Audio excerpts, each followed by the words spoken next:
शास्त्र पुष्प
మధ్యలో జీవిక ఇక్కడ రెడీగా ఉండాలన్నా. అంతకుముందు ప్రహర్షిక 4th స్టాండర్డ్ స్టూడెంట్ మన ముందుకు వస్తున్నారు. ఈ చిన్నారి ఏం చేయబోతున్నారంటే రాముని యొక్క వంశాన్ని తెలియజేయబోతున్నారు. ఒకసారి తెలుస్తుంది, భాగీరథుడని, హరిశ్చంద్రుడని, యయాతి అని కొంత తెలుసు, కానీ వంశక్రమం తెలుసుకోవడం కష్టంగా ఉంటుంది. ఈ చిన్నారి మరి ఆ వంశక్రమాన్ని మనకు అందిస్తుందట ప్రహర్షిక.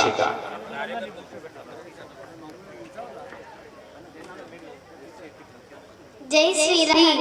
శ్రీహరి యొక్క పుత్రుడు బ్రహ్మ, బ్రహ్మ యొక్క పుత్రుడు మారీచి, మారీచి యొక్క పుత్రుడు ఇక్ష్వాక్షుడి యొక్క పుత్రుడు కుక్షి, కుక్షి యొక్క పుత్రుడు వికుక్షి, వికుక్షి యొక్క పుత్రుడు భానుడు, భానుడి యొక్క పుత్రుడు అనార, దుందుమారుడు, దుందుడి యొక్క పుత్రుడు భరతుడు, భరతుడి యొక్క పుత్రుడు కాకుస్తుడు, కాకుస్తుడి యొక్క పుత్రుడు రాఘవ, రాఘవ యొక్క పుత్రుడు ప్రబుద్ధుడు, ప్రబుద్ధుడి యొక్క పుత్రుడు శశంకుడు, శశంకుడి యొక్క పుత్రుడు సుదర్శనుడు, సుదర్శనుడి యొక్క పుత్రుడు అగ్నివర్ణుడు, అగ్నివర్ణుడి యొక్క పుత్రుడు శ్రీగవేదుడు, శ్రీగవేదుడి యొక్క పుత్రుడు మారు, మారు యొక్క పుత్రుడు ప్రశీషకుడు, ప్రశీషకుడి యొక్క పుత్రుడు అంబారీషుడు, అంబారీషుడి యొక్క పుత్రుడు నహూషుడు, నహూషుడి యొక్క పుత్రుడు యయాతి, యయాతి యొక్క పుత్రుడు నాభాగుడు, నాభాగుడి యొక్క పుత్రుడు అజుడు, అజుడి యొక్క పుత్రుడు దశరథ మహారాజు, దశరథ మహారాజు యొక్క పుత్రుడు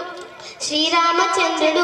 నిలువెత్తి ధర్మానికి నిజ స్వరూపం, ఆయన పుత్రులు లవకుశులు. జై శ్రీరామ్.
अजेंद्र पूजित विघ्नेश्वरो, अजेंद्र पूजित विघ्नेश्वरो, गणाधि सन्नुत पद पद्मकरं, गणाधि सन्नुत पद पद्मकरं, कुञ्जरबन्धन चतुरधरकरं,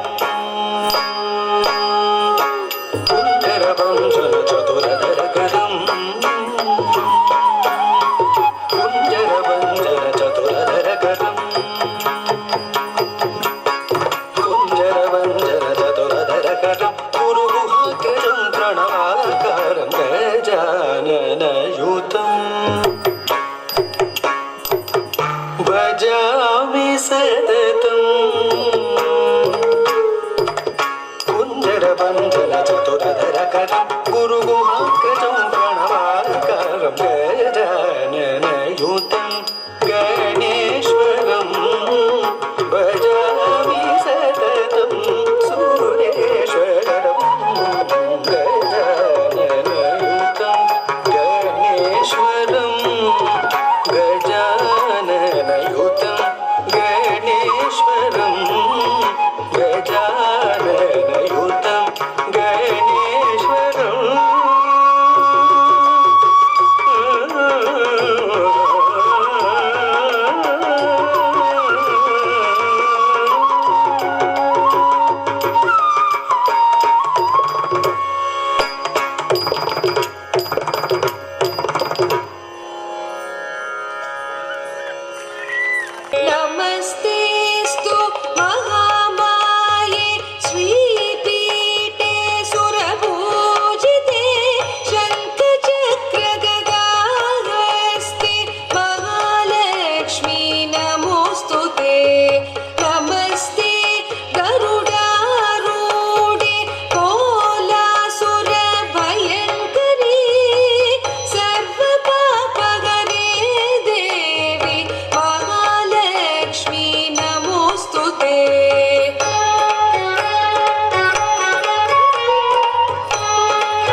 జ్ఞాపకం ఇవ్వాల్సిందిగా వేదిక మీద ఉన్న పెద్దల్ని కోరుతూ ఉన్నాను.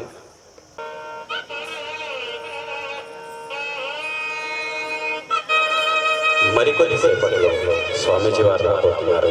మన కార్యక్రమాన్ని ప్రారంభించేటువంటి వాళ్ళు, పక్కలకు నిలబడేటువంటి వాళ్ళు దయచేసి కుర్చీలలో కూర్చోండి. ఖాళీగా ఉన్న కుర్చీల్లో అందరం కూడా కూర్చుంటామండి, ఎవరు కూడా నిలబడకూడదు.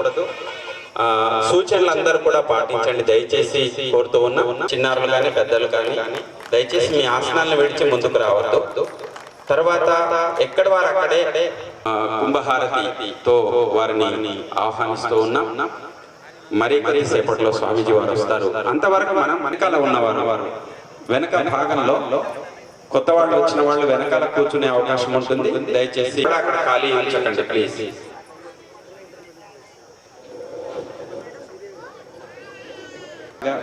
మరి విజ్ఞప్తి చేస్తున్నాం,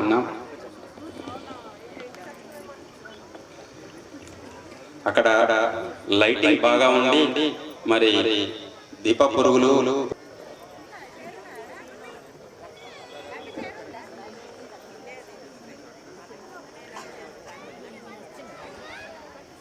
స్వామీజీ వారి యొక్క ప్రసంగం పూర్తయిన తర్వాత, వారి ఆశీర్వచనం పూర్తయిన తర్వాత మనం అంతా కూడా భోజనాలు చేసి వెళ్ళిపోతున్నారు. వారు రాగానే మనం కార్యక్రమాన్ని ప్రారంభించుకుందాం.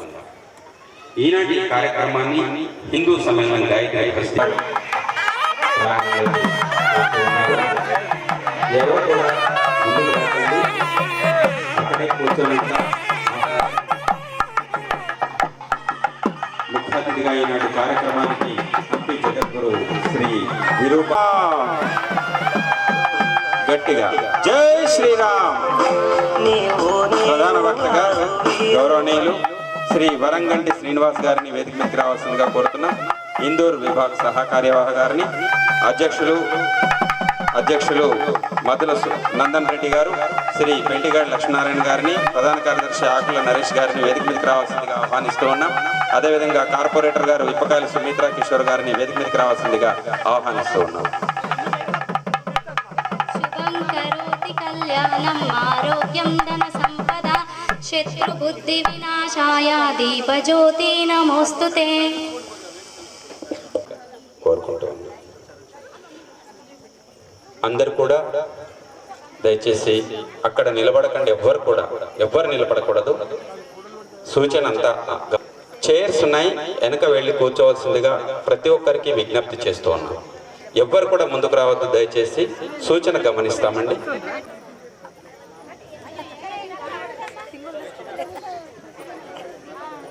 ఎవరు కూడా దయచేసి మాట్లాడకూడదు. నేడు వందే మాతర గీతం ఆలపించాల్సిందిగా కోరుతున్నాం. అందరం కూడా నిలబడి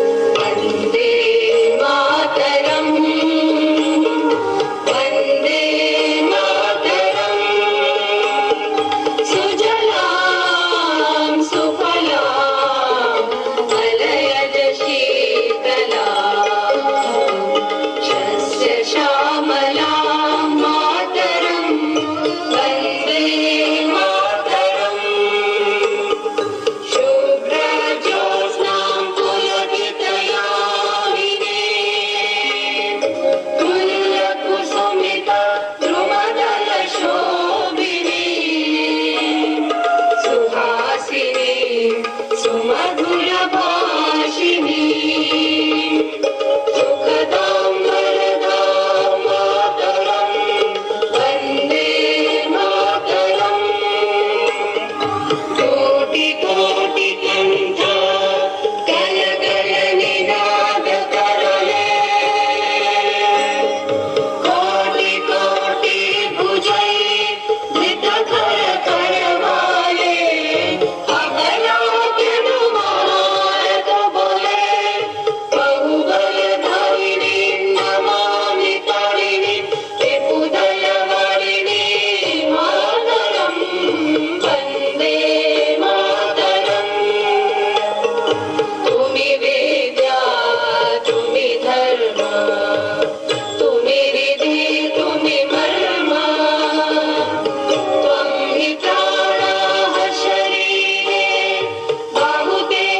బంధువులం మనమంతా, అందరము హిందువులం, బంధువులం మనమంతా. మన అందరికీ కన్న తల్లి ఈ భారత మాత. విడిపోతే మరి పడిపోతాం, కలిసుంటేనే నిలబడతాం. అందరిలో ఒక రక్తం, అదే కదా మనకు బలం. అందరము హిందువులం, బంధువులం మనమంతా. పూచే పువ్వుకి కులముందా, వీచే గాలికి కులముందా, పారే నీటికి కులముందా, పండే చేనుకు కులముందా. హిందూ ధర్మం అందరిది, అంటరాదనుట నేరమది. ధర్మగంగలో స్నానం చేద్దాం, మనసును మలినం తొలగిద్దాం. అందరము హిందువులం, బంధువులం మనమంతా. రాముడు కృష్ణుడు శివుడు దుర్గా, బుద్ధుడు అరిహంత్ అకాలుడు. మతాలు ఎన్నో ఉన్నాయి, మానవత్వమును చాటాయి. పరమత పీడను నిరసిద్దాం, దేశద్రోహమును నినదిద్దాం. వెనుకబడ్డ మన సోదరులా చేరదీయగా కదిలొద్దాం. అందరము హిందువులం, బంధువులం మనమంతా. దళితులకి హరిజన గిరిజన వాసులు, జనజాతుల తేడా లేక హిందూ భూమి పుత్రులమే అంటూ సమతా మమత చాటాలి. నారాయణ గురు బిర్సా ముండా మహానీయులదే మన మాట. సమాజమందున మంచి మార్పుకై మన అందరిది అదే బాట. అందరము హిందువులం, బంధువులం మనమంతా. మన అందరికీ కన్న తల్లి ఈ భారత మాత. జై హింద్. హిందూ సమ్మేళనానికి విచ్చేసినటువంటి ముఖ్య అతిథిగా విచ్చేసినటువంటి శ్రీ శ్రీ శ్రీ జగద్గురు శంకరాచార్య హంపి విద్యారణ్య సంస్థానాధీశులు విరూపాక్ష విద్యారణ్య భారతీ స్వామి వారు కర్ణాటకలోని విజయనగర సామ్రాజ్యము హంపి పీఠాధిపతిగా మార్గదర్శనం చేస్తున్నారు. ఆది శంకరాచార్య పరంపరలో 57వ పీఠాధిపతిగాను, విద్యారణ్యుల వారి పరంపరలలో 46వ పీఠాధిపతిగా కొనసాగుతున్నారు. కర్ణాటక, ఆంధ్రప్రదేశ్, తెలంగాణ, మహారాష్ట్ర, తమిళనాడు మొదలగు దక్షిణ భారత రాష్ట్రాల్లో లక్షలాది మంది భక్తులకు ఆశీర్వచనాలు అందిస్తున్నారు. ఈరోజు మన హిందూ సమ్మేళనంలో వారు పాల్గొని మనందరికీ ప్రసంగం చేయడానికి రావడం మనందరి అదృష్టం. అదేవిధంగా నేటి కార్యక్రమానికి ప్రధాన వక్తగా విచ్చేసినట్టు వారు శ్రీ వరంగంటి శ్రీనివాస్ గారు. వారు రాష్ట్రీయ స్వయం సేవక్ సంఘ్ ఇందూర్ విభాగ్ సహ కార్యవాహక బాధ్యతలు నిర్వహిస్తున్నారు. వారు వృత్తిరీత్యా ఉపాధ్యాయులు. అదేవిధంగా వారికి అటుపక్కన కూర్చున్న వారు మన స్థానిక కార్పొరేటర్ గారు శ్రీమతి ఇప్పకాయల సుమిత్ర కిషోర్ గారు. అదేవిధంగా మన ఈ కార్యక్రమం యొక్క గౌరవ అధ్యక్షులు శ్రీ పెట్టిగాడి లక్ష్మీనారాయణ గారు. వారు సిఏగా, చార్టెడ్ అకౌంటెంట్గా గత 30 సంవత్సరాలుగా సేవలు అందిస్తున్నారు. అదేవిధంగా మన కార్యక్రమం యొక్క అధ్యక్షులు శ్రీ మద్దుల నందన్ రెడ్డి గారు, శ్రీ భీమరాయన్ గుడి యొక్క చైర్మన్. వారి ఆధ్వర్యంలోనే గుడి నిర్మాణం కూడా పూర్తి కావడం జరిగింది. ఆసీనులైనటువంటి పరమ పూజనీయ హంపి పీఠాధిపతులు శ్రీ శ్రీ శ్రీ విద్యారణ్య భారతీ స్వామి యొక్క పాదమ పద్మములకు నమస్కరిస్తూ ఈ వేదికపై ఆసీనులైనటువంటి మిగతా పెద్దలందరికీ పేరు పేరున నా యొక్క నమస్సుమాంజలు. ఈ గాయత్రీ నగర్ యొక్క బస్తీ హిందూ సమ్మేళనానికి విచ్చేసినటువంటి పుర ప్రముఖులకు, మాతలకు అందరికీ పేరు పేరున విద్యార్థిని చిరంజీవిని విద్యార్థులందరికీ పేరు పేరున ఈ సాయంకాల శుభాకాంక్షలు. రత్నాకర ధౌతపదాం హిమాలయ కిరీటిని బ్రహ్మరాజర్షి రత్నాఢ్యాం వందే భారతమాతరం. మన భారతమాత యొక్క వర్ణన హిమాలయాలనే తన కిరీటంగా ఉన్నటువంటి తల్లి, హిందూ మహాసముద్రమే ప్రతినిత్యం తన యొక్క పాద పద్మములను కడుగుతూ ఉన్నటువంటి ఆ తల్లి రాజర్షులను, బ్రహ్మర్షులను, అనేక మంది మహానుభావులను రత్నాలుగా పొదిగినటువంటి ఆ తల్లికి నమస్కరిస్తూ మన యొక్క జనన మరణ కాలచక్రం ప్రకారం సుమారు 84 లక్షల జీవరాశుల జన్మ తర్వాత ఈ మానవ జన్మ లభించడం మనందరి అదృష్టం. అటువంటి మానవ జన్మ మానవులు నివసించడానికి ఈ భూమిపైన అనేక దేశాలున్నాయి. కానీ అన్ని దేశాలను వదిలి ఈ పరమ పవిత్రమైనటువంటి భారతదేశంలో మన జన్మ లభించడం మరీ మరీ అదృష్టం. భారతదేశానికి మిగతా దేశాలకు ఉన్న తేడా, మిగతా దేశాలు భోగవాద దేశాలంటాం. ఈ జన్మ లభించడం ఆనందం కోసమే అని వాళ్ళ యొక్క ఆలోచన. కానీ భారతీయ ఆలోచన ఆనందంతో పాటు అందరూ కూడా బాగుండాలని ఒక ఉన్నతమైనటువంటి లక్ష్యంతో సాగుతున్నటువంటి దేశం. అందుకోసం మనమందరం సమస్త సుఖినో భవంతు అంటాం. సర్వే జనా సుఖినో భవంతు, సర్వే సంతు నిరామయ, సర్వే భద్రాణి పశ్యంతు, మా కశ్చిత్ దుఃఖ భాగ్ భవేత్ అని కోరుకునే జాతి కేవలం ప్రపంచంలో మనదొక్కటే. భారతీయ జాతి, హైందవ జాతి, హిందూ ధర్మము, సనాతన ధర్మం, పేరేదైనా కావచ్చు. అందుకోసమే మనం భారతీయులం, హిందువులం చాలా అదృష్టవంతులం. ప్రపంచమంతా ఒక ఇల్లు అనుకుంటే ఆ ఇంట్లో అత్యంత పరమ పవిత్రమైనటువంటిది పూజామందిరం.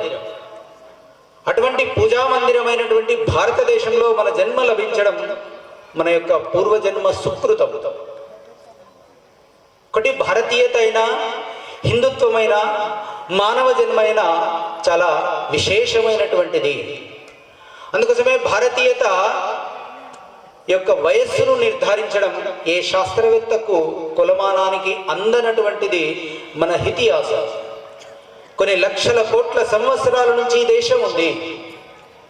ఈ దేశం శక్తివంతమైనటువంటి దేశం. ఈ దేశము జ్ఞానవంతమైనటువంటి దేశం.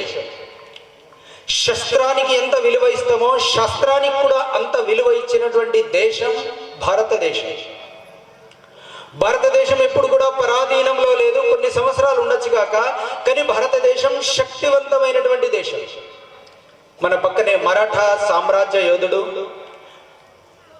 ఛత్రపతి శివాజీ మహారాజు కొన్ని దశాబ్దాల తరబడి ఈ హిందూ దేశాన్ని పరిపాలించినటువంటి అటువంటి పోరాట యోధుడు ఛత్రపతి శివాజీ మహారాజు యొక్క వారసులం మనమందరం. అతని కొడుకు శంభాజీ మనుషులతో మాత్రమే యుద్ధాలు కాదు, సింహంతో కూడా యుద్ధం చేసినటువంటి అరవీర భయంకరుడు శంభాజీ. గత సంవత్సరం మనకు చావా సినిమా వచ్చింది, చూస్తాం మనం. కాబట్టి శక్తివంతమైనటువంటి దేశం భారతదేశం.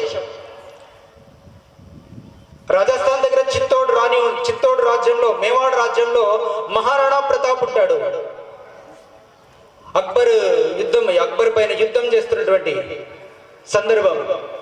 శరీరం పైన సుమారు 100 కేజీల ఆయుధాలతో ధరించి అరవీర భయంకరంగా యుద్ధం చేసి చిట్ట చివరి పరిస్థితిలో ఓడిపోయే పరిస్థితిలో ఉంటే తన గుర్రమైనటువంటి చెతక్ గ్రహించి అది దూరంగా తీసుకువెళ్ళిపోయి సుమారు 10 సంవత్సరాలు అడవిలో గడ్డి రొట్టెలు తిని మళ్ళీ అక్కడ ఉన్నటువంటి మనుషులను సైనికులుగా మార్చి మళ్ళీ తిరిగి మేవాడ్ రాజ్యం పైన దాడి చేసి ఆ అక్బర్ సామ్రాజ్యాన్ని తుదముట్టించి మళ్ళీ మేవాడ్ రాజ్యం పైన మన కాషాయ ధ్వజాన్ని ఎగురవేసినటువంటి మహారాణా ప్రతాప్ యొక్క వారసులం మనమందరం.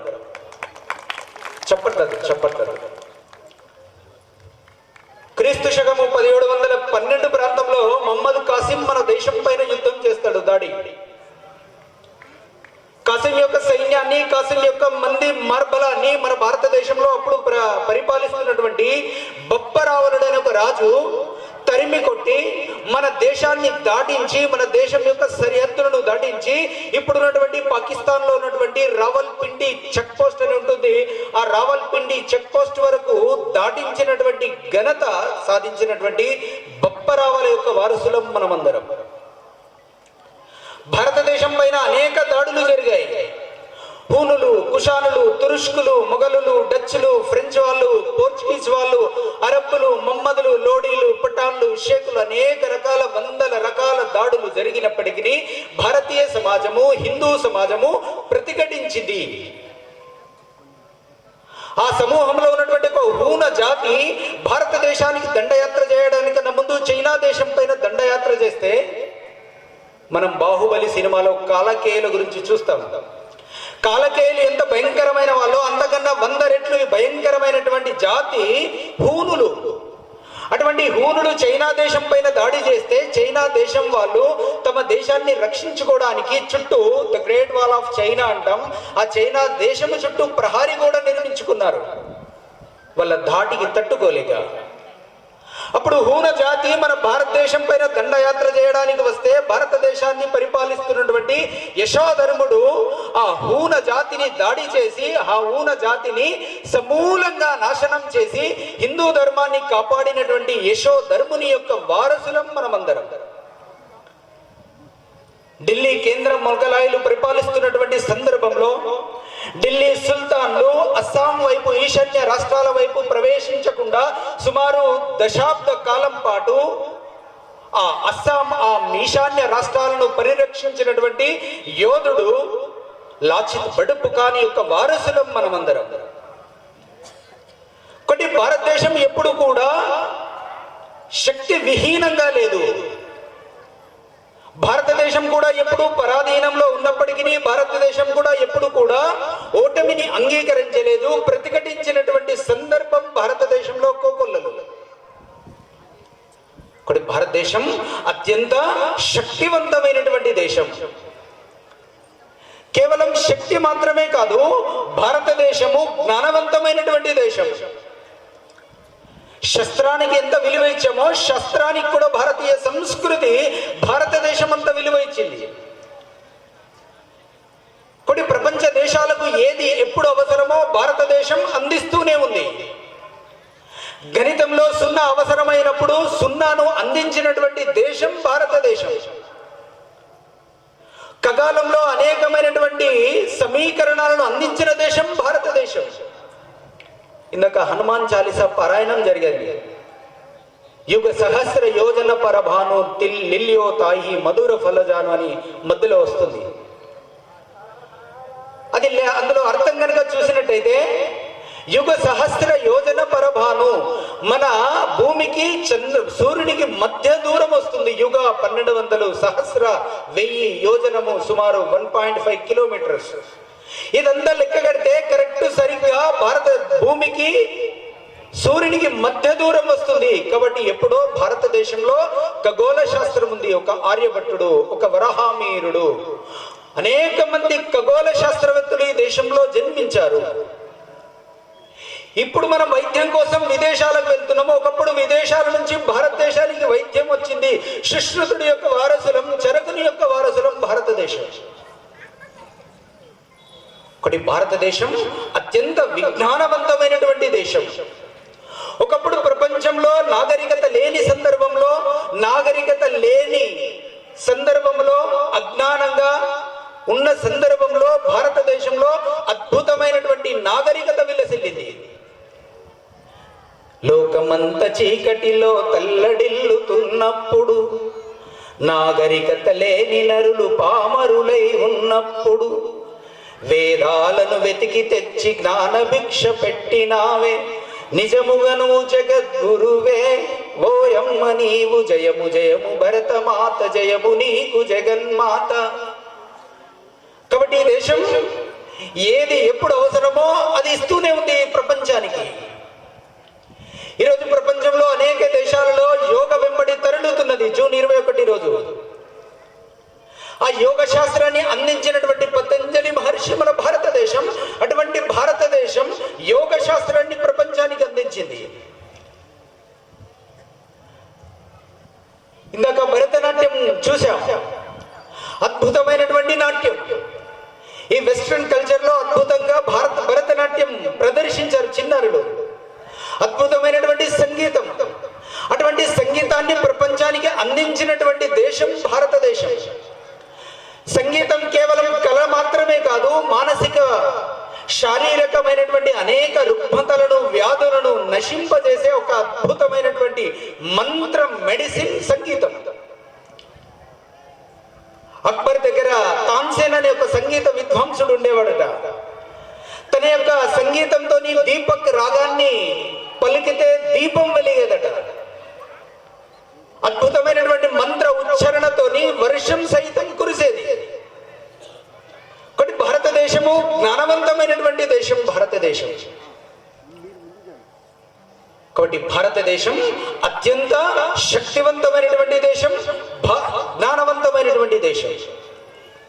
అయినప్పటికీ ఏ దేశమైతే ప్రపంచ దేశాల శాంతిని ఆకాంక్షిందో, ఏ దేశమైతే ప్రపంచ దేశాలను యోగక్షేమాలను కోరుకుతుందో, ఏ దేశమైతే ఉచితంగా కరోనా సమయంలో అనేక దేశాలకు మందులను, వ్యాక్సిన్లను పంపించాం. ఎందుకంటే సర్వే సంతు నిరామయ అన్నాం కాబట్టి అందరూ ఆరోగ్యంగా ఉండాలి, అందరూ భద్రంగా ఉండాలని కోరే జాతి కేవలం భారతీయ సంస్కృతి. కాబట్టి కరోనా సమయంలో ఆ కాలఖండంలో అనేక దేశాలకు ఉచితంగా వ్యాక్సిన్స్, మందులను సప్లై చేశాం. అటువంటి భారతదేశమే ఏ దేశమైతే ప్రపంచ శాంతిని కోరుకుంటుందో ఆ దేశమే కొన్ని అవలక్షణాల కారణంగా బానిసత్వంలో ఉన్నాం మనం. ఒకటి కాదు, రెండు కాదు, సుమారు 1000 సంవత్సరాలు బానిసత్వంలో భారతదేశం ఉంది. 1947లో మనం ఆ దేశానికి స్వాతంత్రం వచ్చింది. కానీ 1947 కన్నా ముందు 200 సంవత్సరాలు ఈ దేశాన్ని బ్రిటిష్ వాళ్ళు పరిపాలించారు. అంతకన్నా ముందు సుమారు 800 సంవత్సరాలు మొఘలాయులు, అనేక మంది విధర్మీయులు పరిపాలించారు. మరి ఆ 1000 సంవత్సరాల క్రితం భారతదేశం యొక్క శక్తి అద్భుతం. అసలు భారతదేశం వైపు కన్నెత్తి చూడడానికి చాలా మంది భయపడిపోయేవారు. అంతటి శక్తివంతమైనటువంటి దేశం అయినప్పటికీ భారతదేశము బానిసత్వంలోకి వెళ్ళిపోయింది. కారణం, ఎప్పటి వరకైతే హిందువులు, ఎప్పటి వరకైతే భారతీయులు సంఘటితంగా ఉన్నారో, ఎప్పటి వరకైతే భారతీయులు కలిసిమెలిసి ఉన్నారో, ఎప్పటి వరకైతే భారతీయులు, హిందువులు కులాలకు అతీతంగా, మతాలకు అతీతంగా, భాషలకు అతీతంగా, యాసలకు అతీతంగా, ప్రాంతాలకు అతీతంగా కలిసిమెలిసి ఉన్నారో భారతదేశం సుభిక్షంగా ఉంది. అనేక దేశాలను, విదేశస్తులను మన భారతదేశంలో కలుపుకున్నాం. అన్నపూర్ణ మన భారతదేశం. అటువంటి అన్నపూర్ణమైనటువంటి భారతదేశం బానిసత్వంలోకి వెళ్ళిపోయింది. కారణం, ఇక్కడ ఉన్నటువంటి మూల సమాజమైనటువంటి హిందువులలో కొన్ని లోపాలు, అవలక్షణాలు వచ్చిన కారణంగా. ఆ లోపాలు కూడా మనం తెలుసుకోవాలి. గతం తెలుసుకోకపోతే వర్తమానంలో జీవించిన వాళ్లకు భవిష్యత్తు ఉండదు. కొన్ని గత చరిత్ర మనందరికీ తెలవాలి. భారతదేశం ఎంత విశిష్టమైనదో తెలవాలి. భారతీయ సంస్కృతి ఎంత సనాతనమైనదో మనందరికీ తెలవాలి. స్వార్థం అనే ఒక చిన్న అవలక్షణం కారణంగా భారతదేశం భారీ మూల్యాన్ని చెల్లించుకుంది. శివాజీ పరిపాలిస్తున్నటువంటి రోజులు జయసింహుడు ఔరంగజేబుకు సమానంగా, వారికి మద్దతుగా, శివాజీకి వ్యతిరేకంగా దాడి చేయడానికి వస్తున్నాడు. అప్పుడు శివాజీ వెళ్ళి, ఏ జయసింహుడా, నువ్వు ఒక్కడివే దాడికి వస్తే, యుద్ధానికి వస్తే నా రాజ్యం మొత్తం నీకే ఇచ్చేస్తా, నీ పల్లకిని నేను మోస్తా. కానీ నువ్వు ఔరంగజేబుతో సమానంగా వస్తున్నావు కాబట్టి వాడి తలతో సమానంగా నీ తలను కూడా నీ మొండెం పైన ఉండదు. జయసింహుడు మనవాడే, మన రాజే, మన భారతదేశమే, మన సంస్కృతే. కానీ చిన్న స్వార్థం మొదలైంది. ఎన్ని సంవత్సరాలు నేను సామంత రాజ్యంగా ఉండాలి, నాకు ఒక సింహాసనం కావాలి కదా, నాకు రాజుగా ఉండాలి కదా, నాకు మంది మార్బలం ఇదంతా కావాలి కదా అని ఒక చిన్న స్వార్థం మొదలైంది. అల్లూరి సీతారామరాజును పట్టించింది ఎవరు? అనేక మంది దేశభక్తులను బ్రిటిష్ వాళ్లకు పట్టించింది ఎవరు?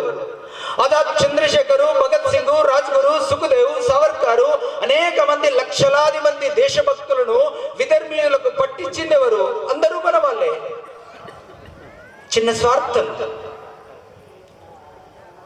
మంచి వాళ్ళు మౌనంగా ఉండిపోయారు. అహింస పరమో ధర్మ, చాలా మంచిది, ధర్మహింస తదైవచ మర్చిపోయాం. పృథ్వీరాజ్ చౌహాన్ పైన 16 సార్లు దండయాత్ర చేస్తే 16 సార్లు క్షమాభిక్ష పెట్టాడు. కానీ 17సారి పృథ్వీరాజ్ చౌహాన్ ఓడిపోతే విధర్ముడు ఏం చేశాడు? 2 ఇనుప రాళ్లను కాల్చి పృథ్వీరాజ్ చౌహాన్ యొక్క 2 కళ్ళల్లో గుచ్చుతాడు. కాబట్టి సద్గుణ వికృతి అంటాం. అది మంచితనం మరీ మితిమీరిపోయిన కారణంగా. అరే ఒక్కసారి వచ్చిండు, రెండోసారి వచ్చిండు, 16 సార్లు ఎవరైనా క్షమాభిక్ష పెడతారా? కాబట్టి సద్గుణ వికృతి అతి భయంకరమైనటువంటి ఆత్మ విస్మృతికి మన హిందూ సమాజంలోనయ్యింది. ఆత్మ విస్మృతి అంటే మన గొప్పతనము, మన పరంపరను మర్చిపోయాం. మన సమాజం విద్యా విధానం కారణం కావచ్చు, ఇంకా వేరే ఇతరత్ర కారణాల వల్ల మన సమాజము, మన యొక్క పరంపర, మన ఆచారాలు, మన కట్టుబాట్లు, మన వ్యవహారము, మన పరంపరను అన్ని కూడా మర్చిపోయాం. ఒక చిన్న కథ ఉంటుంది కదా, అడవిలోకి వెళ్ళినప్పుడు ఆ మేకల మందలో ఒక చిన్న సింహం పిల్ల తప్పిపోయి ఈ మందలో కలిసిపోతుంది. సాయంకాలము ఆ మందతో పాటు ఇంటికి వచ్చేస్తుంది, మళ్ళీ వస్తుంది, మళ్ళీ వెళ్తుంది, మళ్ళీ వస్తుంది. ఒక నెల రోజుల తర్వాత ఒక పెద్ద సింహం పిల్ల దాని మీద దాడి చేస్తుంది. ఆ మంద పైన దాడి చేస్తే ఆ మేకల మందతో పాటు ఇది కూడా, ఆ పెరిగిన సింహం పిల్ల కూడా పరిగెత్తుతున్నది. అప్పుడు ఆ పెద్ద సింహం యొక్క దృష్టి ఈ చిన్న సింహం మీద పడుతుంది. అరే ఇదెందుకు ఉరుకుతున్నదని బలంగా పరిగెత్తి ఆ సింహం పిల్లను పట్టుకుంటుంది. అది భయంగా వణుకుతూ మే అని అంటున్నది. అరే నువ్వు సింహానివి, నువ్వు మేకవు కాదు అంటే, కాదు నేను మేకనే, నేను రోజు వీళ్ళతోనే వెళ్తున్నా, వీళ్ళతోనే వస్తున్నా, వీళ్ళతో సమానంగా గడ్డిని తింటున్నా, నీళ్ళని తాగుతున్నా. కాదు మన యొక్క పరాక్రమము, మనము దాడి చేయాలి అని అంటే నమ్మదు. అది దగ్గర ఉన్నటువంటి బావి దగ్గరికి తీసుకెళ్లి, చూడు నీకు చూలుందా, నాకు చూలుంది, నేను గర్జిస్తా, నువ్వు గర్జించు. ఒక 5 నిమిషాలు, ప్రతి నిమిషాలు ఒక 5 నిమిషాల తర్వాత గర్జిస్తే అది మెల్లగా గర్జించడం ప్రారంభమైంది. ఎందుకంటే DNA అదే కదా. కాబట్టి ఆ చిన్న పిల్ల మర్చిపోయింది తన యొక్క విజిగీషు ప్రవృత్తిని, శౌర్య పరాక్రమాలను, జ్ఞానాన్ని. అటువంటి పరిస్థితిలో మన హిందూ సమాజం ఉన్నది. కాబట్టి ఈ పరిస్థితులలో మన సంఘాన్ని ప్రారంభించినటువంటి డాక్టర్ కేశవరావు బలిరామ్ పంత్ హెడ్కేవార్ గారు అంతకన్నా ముందు అనేక విప్లవకారులతో పనిచేశాడు ఈ దేశ స్వాతంత్రం కోసం. అనుశీలన సమితిలో చేరి కొకైన్ అనే ఒక మారు పేరుతో విదేశస్తులకు వ్యతిరేకంగా, ఇక్కడ ఉన్నటువంటి బ్రిటిష్ వాళ్లకు వ్యతిరేకంగా, ఇక్కడ ఉన్నటువంటి స్వాతంత్ర సమర యోధులకు మద్దతుగా పనిచేశాడు. కలకత్తాలో డాక్టర్ విద్యాభ్యాసం పూర్తయిన తర్వాత బర్మాలో మంచి ఉద్యోగం వచ్చినప్పటికీ దాన్ని వదిలేసి నాగ్పూర్ రావడం జరిగింది. చాలా పేదరిక కుటుంబం. ఆ స్థితిలో హిందూ సమాజం యొక్క నాడిని పట్టుకొని పరీక్షించాడు. స్వతహాగా డాక్టర్ కాబట్టి ఈ హిందూ సమాజం యొక్క నాడిని పరీక్షించి అసలు ఈ హిందూ సమాజం యొక్క అవలక్షణాలను, హిందూ సమాజానికి ఏ లక్షణాలు లోపించిన కారణంగా మనం బానిసత్వంలోకి వెళ్ళిపోయాం, ఆ లక్షణాలను, ఆ గుణాలను మళ్ళీ పునరుత్థానం చేయాలి భారతీయ సమాజంలో, ముఖ్యంగా హిందువులలో. కాబట్టి హిందువులలో ఈ గుణాలను మళ్ళీ పునరుత్థానం చేయడానికి ఒక తంత్రము కావాలి. అని బాగా ఆలోచించి 1925లో మన ఆర్ఎస్ఎస్ను ప్రారంభించబడింది మన పక్కనే ఉన్నటువంటి నాగపూర్లో. కాబట్టి ఆర్ఎస్ఎస్ స్థాపించబడిందంటే కేవలం దీనికోసం మాత్రమే, హిందువులను సంఘటితపరిచి తద్వారా వాళ్ళ ద్వారా ఈ దేశాన్ని మళ్ళీ పునర్వైభవ స్థితికి తీసుకువెళ్ళడానికి మాత్రమే ఆర్ఎస్ఎస్ స్థాపించబడిందమ్మా. ఇప్పుడు సోషల్ మీడియాలతో చూపిస్తున్నట్టు వాళ్ళకు వ్యతిరేకము, వీళ్ళకు వ్యతిరేకము, ఆ పార్టీకి వ్యతిరేకము, ఈ పార్టీకి వ్యతిరేకము, ఆ కులానికి వ్యతిరేకము, ఈ కులానికి మద్దతు కాదు. సంఘం ప్రారంభించినప్పుడు ఆ కులమే, ఆ పార్టీ లేదు. కాబట్టి సంఘము ఎవరికి వ్యతిరేకం కాదు, మనకు కూడా ఎవరు వ్యతిరేకులు కారు. కాబట్టి సంఘం యొక్క ఉదాత్తమైనటువంటి సంస్కృతి సిద్ధాంతం అంటూ ప్రత్యేకంగా కూడా ఏమీ లేదు. లక్షల సంవత్సరాల నుంచి వచ్చినటువంటి మన ప్రాచీన పరంపరనే మన సంఘ సిద్ధాంతం, మన ప్రాచీన వైభవమే సంఘ సిద్ధాంతం. ఈ భావన ఇక్కడ ఉన్నటువంటి హిందువులలో రావాలి. హిందువులందరూ కూడా ఐకమత్యంగా లేరు. ఒక సందర్భంలో 4 హిందువులు కలిసేవారట. పైన ఒక వ్యక్తి మరణించినప్పుడు రామనామ సత్య అని వెళ్తూ ఉంటాం కదా, ఆ సందర్భంలో మాత్రమే 4 హిందువులు కలిసేవారట. ఎందుకంటే ముందరు ఇద్దరు అటు ఇద్దరు ఇటు వెళ్తే కుదరది. కాబట్టి అటువంటి స్థితిలో ఉన్నటువంటి హిందూ సమాజాన్ని సంఘటితపరచాలి. కాబట్టి డాక్టర్ జీ అనేక మంది దగ్గరికి వెళ్ళాడు, కానీ చాలా మంది విశ్వాసాన్ని ప్రదర్శించలేరు. ఇది చాలా అభూతమైనటువంటి కల్పన, ఇది కష్టసాధ్యమైనటువంటిది. హిందువులను కలపాలంటే ఒక తక్కెట్లో కప్పలను చొక్కడం లాంటిది. ఒక కప్ప వేగానే ఇంకో కప్ప వెళ్ళిపోతుంది. కాబట్టి ఇది సాధ్యము కాదని చాలా మంది అన్నారు. కానీ డాక్టర్ జీ మొక్కవోని దీక్షతో, ఒక సంకల్పంతో 1925లో మన సంఘ శాఖను ప్రారంభించారు. ఆ శాఖ మాధ్యమంగా ఒక 5-6 మంది విద్యార్థులతో ప్రారంభమైనటువంటి సంఘ శాఖ ఈరోజు లక్షలాది మంది, కోటాను కోట్ల మంది ఈ దేశం కోసము జీవించడానికి, అవసరం వస్తే మరణించడానికి సిద్ధంగా ఉన్నారు. అటువంటి స్థితిని ఉన్నటువంటి నిర్మాణం చేయడానికి సంఘం ప్రయత్నం చేసింది. సంఘం యొక్క కార్యపద్ధతి దైనందిన శాఖ అంటాం. శాఖ అంటే మీ అందరికి చాలా మందికి పరిచయమే. 1 గంట సేపాటు శారీరక భౌతిక కార్యక్రమాలు చేస్తూ చివరికి నమస్తే సదావత్సలే మాతృభూమి అని ఒక ప్రార్థనతో ముగిస్తాం. చాలా మందికి ఆశ్చర్యము, చాలా మందికి అర్థం కాని విషయము, అందులో ఏం అద్భుతం ఉంది. ఇన్ని లక్షల మంది ఈరోజు దేశం కోసం జీవించడానికి కావలసినటువంటి ప్రేరణ ఆ గంట సేపట్లో లభిస్తుంది. What is the secrecy of RSS అని చాలా మంది ఆశ్చర్యం వేస్తుంది. కాబట్టి సంఘ శాఖలో అనేకమైనటువంటి కార్యక్రమాల వలన ఆ మనిషికి విజిగీచి ప్రవృత్తి పెరుగుతుంది. ఈ దేశం కోసము జీవించాలనే తృష్ణ పెరుగుతుంది. కలిసి నడిచే అలవాటు పెరుగుతుంది. కలిసి జీవించే పద్ధతి పెరుగుతుంది. కలిసి ఆలోచించే పద్ధతి పెరుగుతుంది. దేశం కోసము జీవించే పద్ధతి పెరుగుతుంది. ఆ తల్లికి కర్మమయ జీవితాన్ని కొనసాగించే అనేక మంది పుత్రులు అంటే ఇష్టము. పుష్పమాలలు, పత్రధలములు, పుణ్యజల అభిషేక కర్మలు, చందనము కర్పూర హారతి తృప్తినీయము మాతృమూర్తికి, సింహ విక్రములై చరించడి లక్షలాదిగా శ్రేష్ఠ వ్యక్తుల కర్మమయ జీవనము నెగసడి తపోజ్వాలలు హారతీయగా, మాతృమూర్తి పదాల ముందర మోకరిల్లిన యువకులం అని పాడుకుంటాం. అటువంటి యువకులు ఈ రోజు దేశం కోసం కావాలి. ఈ దేశం నాకేమిచ్చింది, ఈ దేశానికి నేను తిరిగి ఏమి ఇవ్వాలి. దేశం ఏమిచ్చిందని దూషించుట దోషం, దేశానికి ఏమిస్తే తీరును రుణ శేషం. బ్రతుకిచ్చిందెవరు, మెతుకిచ్చిందెవరు, ఆకాంక్షలకు ఆధారం చూపించిందెవరు. కాబట్టి అటువంటి కర్మమైనటువంటి జీవితం కొనసాగించే అనేక మంది, లక్షలాది మంది మనుషులను నిర్మాణం చేస్తుంది. అటువంటి నిర్మాణమైనటువంటి మనుషుల ద్వారా ఈ సమాజంలో అనేకమైనటువంటి మన సంఘ వివిధ క్షేత్రాలలో అనేక మంది పని చేస్తున్నారు. పనిచేస్తున్నారు అనేక మంది వాళ్ళ యొక్క గుర్తింపును కోరుకోకుండా.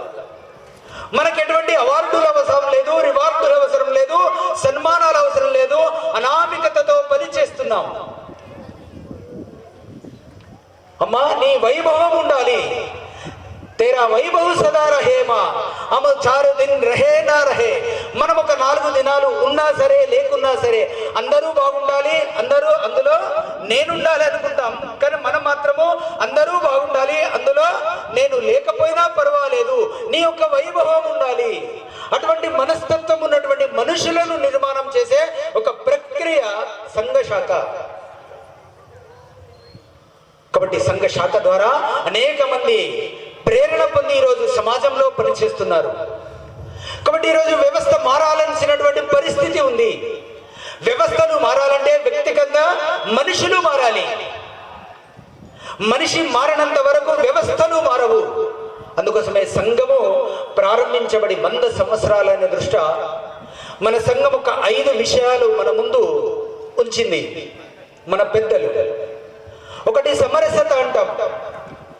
అంటే మన కులము, మన ఇంటి లోపలనే కులము, ఇల్లు దాటితే గడప దాటితే మనమందరము హిందువులం, ప్రియ బంధువులం.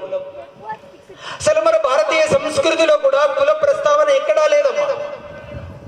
అసలు మన జాతి కులం పట్టింపు కోసం మాత్రం కాదు, మన ఋషి పరంపర మన వారసులు. లక్షల సంవత్సరాల నుంచి రాబోయే లక్షల సంవత్సరాలకు మనిషి ఎలా జీవించాలి, కష్టకాలంలో కూడా ధర్మబద్ధంగా ఎలా జీవించాలని చేసి చూపి చెప్పడానికి వచ్చినటువంటి అవతారమే రాముని యొక్క అవతారము. అటువంటి రాముడు ధర్మానికి ప్రతీక రాముడు అంటాం. అందుకే రామో విగ్రహాన్ని ధర్మ అంటాం. అటువంటి రాముడు చూడనటువంటి అంటరానితనం, చూపించినటువంటి అంటరానితనం మనకెందుకు? శబరి యొక్క ఎంగిలి పళ్ళను తింటాడు. శబరి పల్లి భాషలో చెప్పాలంటే గిరిజన స్త్రీ. కాబట్టి రాముడు అంతటి మహానుభావుడు, దేవుడు, అతను చూపించినటువంటి అంటరానితనము, కులము మనకు అవసరమా? నీవు నేను హిందువైతే జీవితం మే ధన్యము, కులం పేరిట కలహమెందుకు, కలిసి ఉంటే భాగ్యము. కాబట్టి మన కులాలు వేరు కావచ్చు కాక మనమందరము ఆ తల్లి భారతమాత సంతానము. మనం పెళ్లి సందర్భంలో అరుంధతి నక్షత్రాన్ని చూస్తాం. అరుంధతి ఎవరు? సాక్షాత్తు వశిష్ఠుడి యొక్క భార్య. వశిష్ఠుడు చూపనటువంటి అంటరానితనం మనకు అవసరమా? కమ్మన్ రామాయణం ఉంటుంది తమిళంలో. కమ్మన్ ఎవరు? ఆ స్త్రీ. కాబట్టి అనేక మంది సాధులు, సంతులు, అనేక మంది చూపించినటువంటి అంటరానితనం మనకు అవసరమా? కాబట్టి మనమందరము తల్లి భారతమాత సంతానము. మనమందరము మన ఇంటి లోపట్టే కులము, ఇల్లు దాటితే మనమందరము హిందువులం, ప్రియ బంధువులం. కాబట్టి ఇది మొదటిది, సమరసత మనం పాటించాలి. సమరసతను పాటించాలి, అంటరానితనాన్ని నిర్మూలించాలి.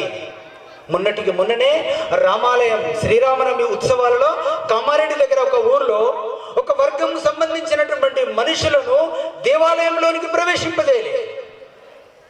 పెద్ద కులము, చిన్న కులము, ధనవంతులు, బీదవంతులు అనే ఒక తేడా కారణంగా. కాబట్టి మొదటిది సమరసతను మనం పాటించాలి. రెండవది స్వదేశీ జీవన విధానము, స్వ ఆధారిత జీవన విధానం అంటాం. అంటే మన భాష, మన వ్యవహారము, మన కట్టుబాట్లు మన దేశానికి హితంగా ఉండేటట్లు మనం పాటించగలగాలి. మన కట్టుబాట్లు మనం పాటించగలగాలి. మన భాష మనదై ఉండాలి. మన వేష భాషలు మనై ఉండాలి.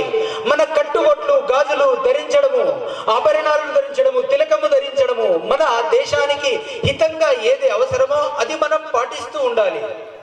ఏ వస్తువులను ఎక్కడ కొంటున్నాం? మనం పూజ చేస్తున్నాం, వస్తువులను, పువ్వులను, పండ్లను ఎక్కడ కొంటున్నాం? విధర్మీయుల దగ్గర కొంటున్నామా, స్వధర్మీయుల దగ్గర కొంటున్నామా? ఆలోచించాలి. మనం వాడే వస్తువులు ఏ దేశానికి సంబంధించినటువంటివి? మనం నిత్యం వాడే టూత్ పేస్ట్, సబ్బులు కానీ ఇంకా అనేకమైనటువంటి నిత్యావసర వస్తువులు మన భారతదేశమా? అని ఆలోచించాలి. ఈరోజు భారతదేశం ప్రపంచంలో ఆర్థిక స్థితిలో 3వ స్థానంలో ఉంది. రాబోయే రోజుల్లో మొదటి స్థానానికి భారతదేశం వెళ్ళాలి. ఈ మధ్య ప్రపంచ దేశంలో అనేక దేశాల మధ్య యుద్ధం జరుగుతుంది. అనేక దేశాలలో రేట్లు పెరుగుతున్నాయి. మన పక్కన ఉన్నటువంటి దేశంలో పెట్రోల్ లీటర్ సుమారు 458 రూపాయలు. మన దేశంలో మాత్రము అదే 110 రూపాయలు ఉంది. రేట్లు పెరగలేదు. కారణము మనం పాటిస్తున్నటువంటి పొదుపు, మనం పాటిస్తున్నటువంటి ఆత్మ నిర్భర పథకం కారణంగా మన యొక్క దేశం ఆర్థిక స్థితిలో ఉంది, మంచి స్థితిలో. కాబట్టి స్వ ఆధారిత జీవన విధానం ఉండాలి. 3వది పర్యావరణం. ఈరోజు పర్యావరణం అని అందరూ మాట్లాడుతున్నారు. పర్యావరణాన్ని పాటించాలి. అందులో ముఖ్యమైనటువంటి 3 విషయాలు. నీళ్లను ఆదా చేయాలి. ఎంత అవసరమో అన్ని నీళ్లు మాత్రమే వాడాలి. వాష్ మెషిన్ దగ్గర నీళ్ళని అట్లే పెడుతూ టూత్ బ్రష్ వేస్తాం.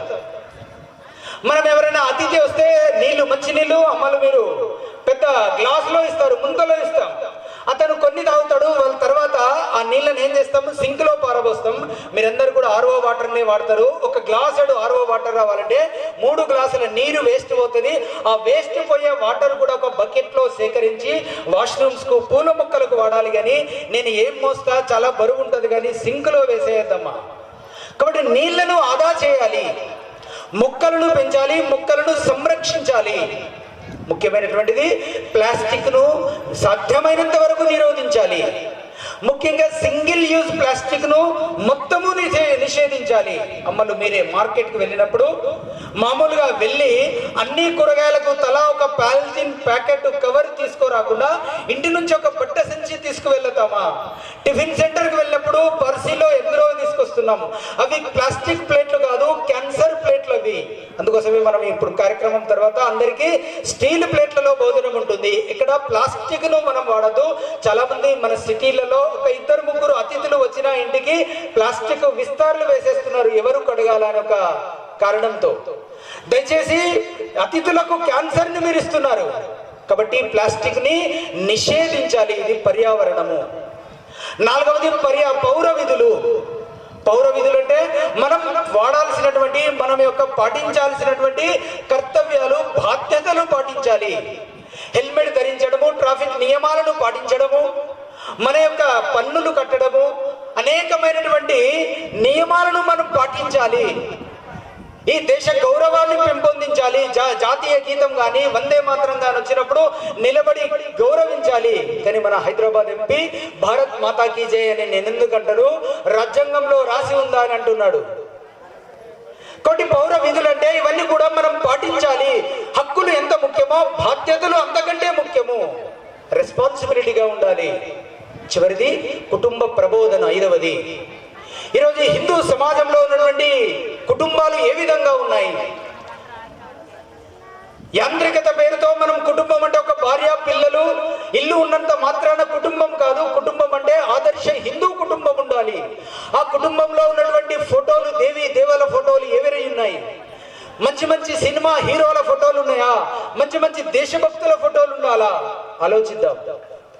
మన యొక్క కుమారుడి యొక్క పర్సులో ఎవరి ఫోటో ఉంది? ప్రొఫైల్ పిక్చర్ గా ఎవరి ఫోటో ఉంది? మీ యొక్క కుమారులను రాముడిలాగా తీర్చిదిద్దాలి. కుమార్తెలను, బిడ్డలను ఝాన్సీ లక్ష్మీబాయిగా, ఒక దుర్గామాతగా పెంచాలి. కానీ ఈరోజు మహిళలు ఎంతమంది కథలు చెప్తున్నారు మీ పిల్లలకు? ఎంతమంది నీతి కథలు ఎవరు? మొన్న నేను సిటీకి వెళ్ళినప్పుడు హనుమంతుని టేల్ గాడ్ అంటున్నాడు చిన్న పిల్లవాడు.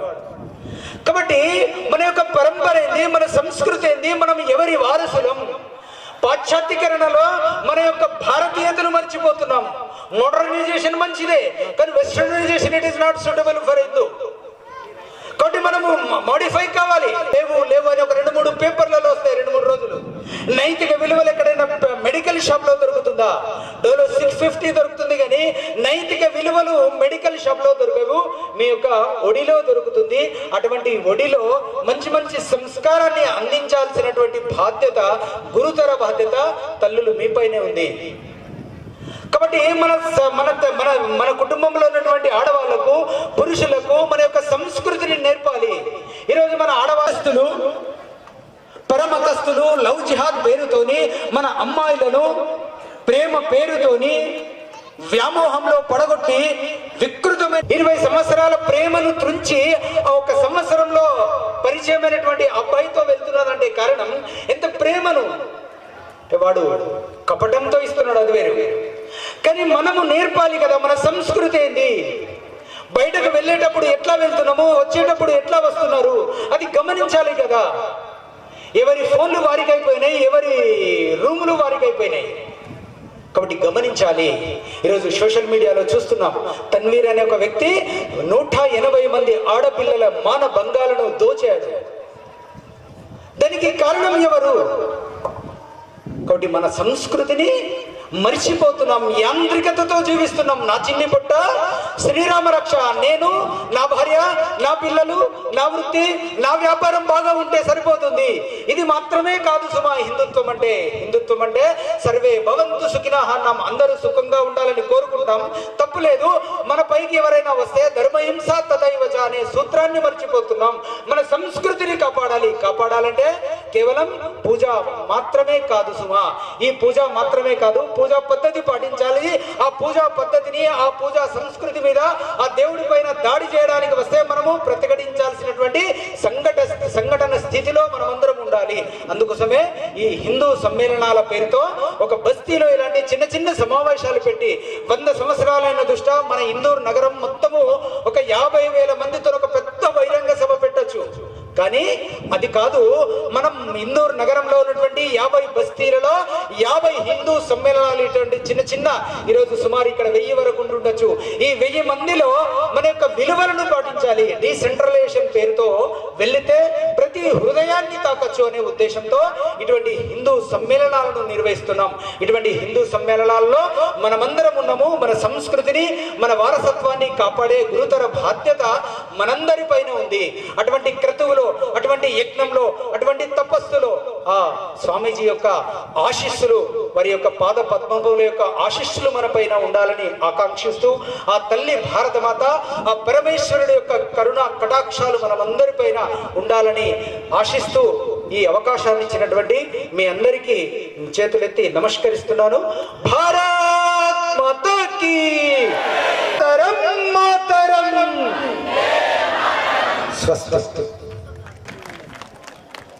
ఆశీర్వచనాలని అందించడానికి ఇక్కడికి విచ్చేసినటువంటి వారు పూజ్యులు గంగా మాతాకి, గో మాతాకి. అన్నం తినలేదా మధ్యాహ్నం? తర్వాత పెడతారంట బాగా. శ్రీ గురుభ్యో నమః.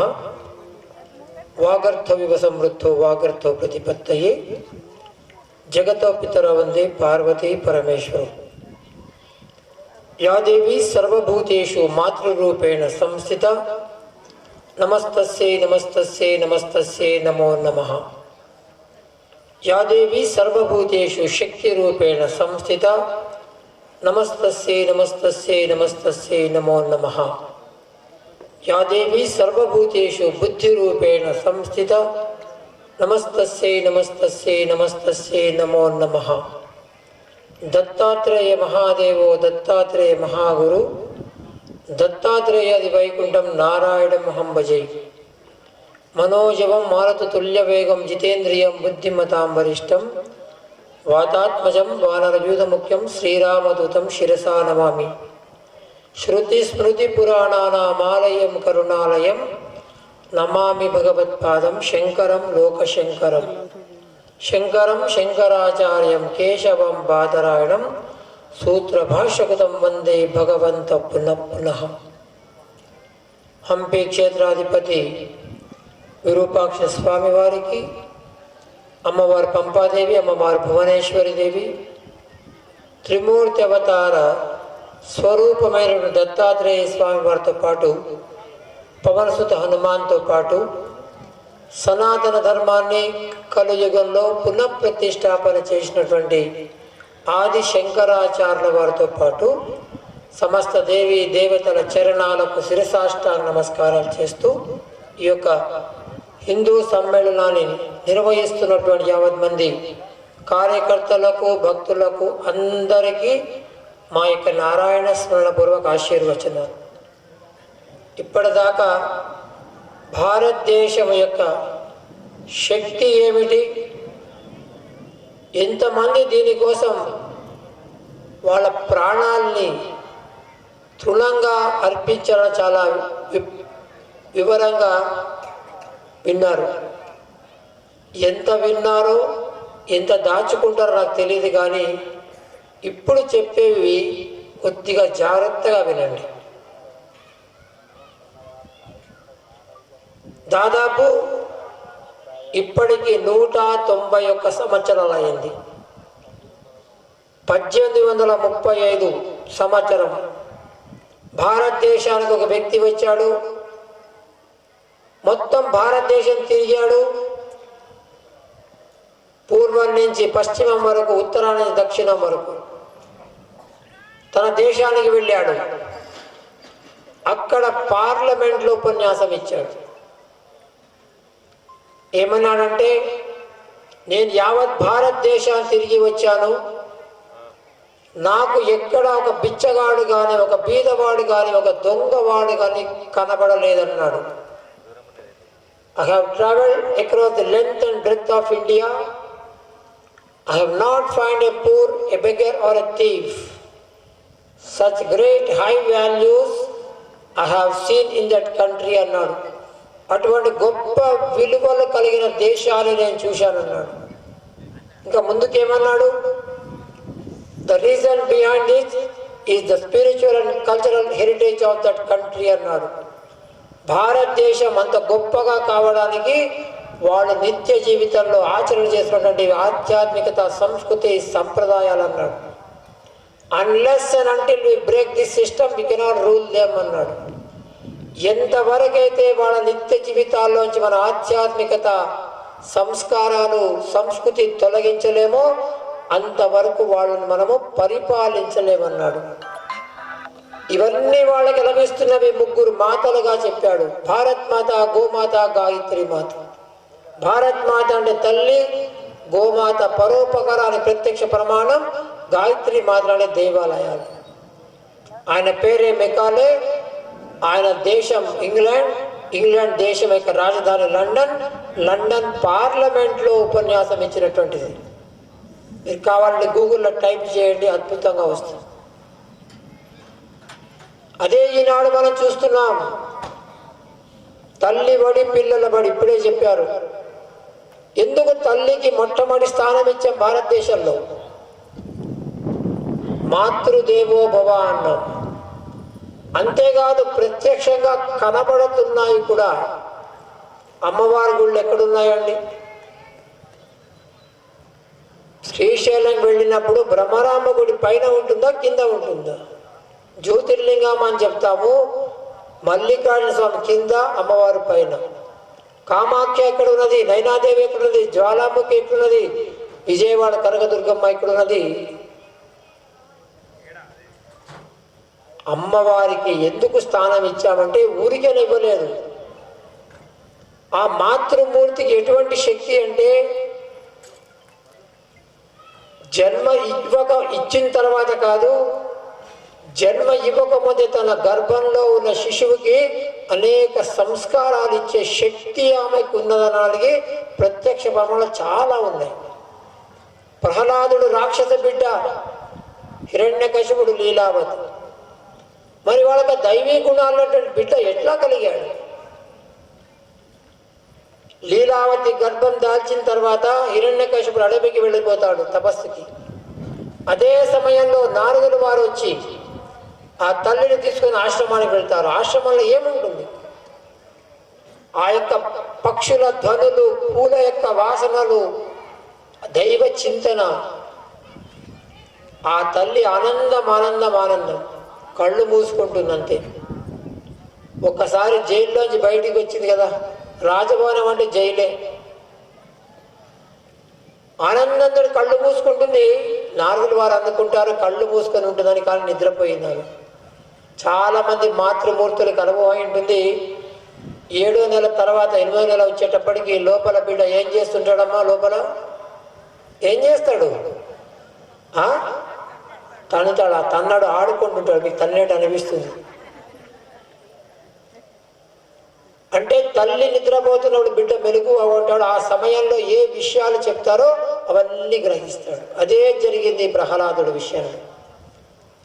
అందరి పిల్లలు నేర్చుకునే సమయంలో దైవ చింతన చెప్పాడే, ఇదే కారణం. ఇక రెండవది, ద్వాపర యుగంలో అభిమన్యుడు పద్మవ్యూహ రచన తెలుసుకున్నది సుభద్ర గర్భంలో, కాలేజీకి పోయి యూనివర్సిటీకి పోయి కాదు. ఇటువంటివి అనేకం ఉన్నాయి మనకి.